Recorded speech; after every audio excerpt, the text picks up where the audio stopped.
দীর্ঘ ২২ বছর পর বহুল আলোচিত সুরঞ্জিত সেনগুপ্ত হত্যাচেষ্টা মামলার রায় ঘোষণা করেছেন সিলেটের দ্রুত বিচার ট্রাইব্যুনাল। আদালত সৈয়দ নাইম আহমদ ওরফে হাফেজ নাইমকে মৃত্যুদণ্ড দিয়েছেন। একই সঙ্গে প্রবাসী কল্যাণ ও বৈদেশিক কর্মসংস্থান মন্ত্রী আরিফুল হক চৌধুরী, হবিগঞ্জ পৌরসভার সাবেক মেয়র ও বর্তমান সরকারের হুইপ জি.কে. গৌছ, সাবেক স্বরাষ্ট্র প্রতিমন্ত্রী লুৎফুজ্জামান বাবরসহ মোট ৮ আসামিকে বেকসুর খালাস দেওয়া হয়েছে। ২০০৪ সালের ২১ জুন সুনামগঞ্জের দিরাইয়ে সুরঞ্জিত সেনগুপ্তর রাজনৈতিক সমাবেশে গ্রেনেড হামলায় একজন নিহত এবং অন্তত ২৯ জন আহত হন। তবে অল্পের জন্য প্রাণে বেঁচে যান সুরঞ্জিত সেনগুপ্ত।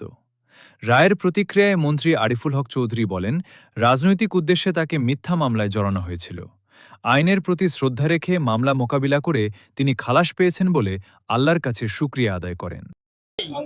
তখনকার তদন্তকারী কর্মকর্তাদের তাহারাখন এবং আরো অন্যান্য যারা টিমে ছিলেন তারা আমাকে বলেছিলেন, আপনি যদি কোনোভাবেই আমাদের প্রথমত কাজ না করেন আপনাকে সম্পূর্ণ মৃত্যুদণ্ড দেওয়া হবে এবং উপরন্ত 10টা মামলা আসামি করা হবে এবং যতগুলো গ্রেনেড মামলা আছে সবগুলো মধ্যে আপনাকে জড়িত করা হবে। সেটারই ধারাবাহিকভাবে দেখেন 10টা মামলা আসামি করা হয়েছে এবং এখানে সিলেটের কেসে আমি বা গাউল বা আরিফ কেউ জড়িত না, তাদেরকে আমাদের আসামি করা হয়েছে ওই একই কারণে।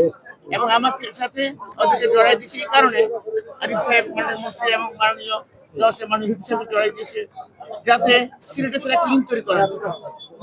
আল্লাহর দুনিয়া অনেক বড়, আল্লাহর বিচার সবার আগে, আল্লাহর বিচার হয়েছে।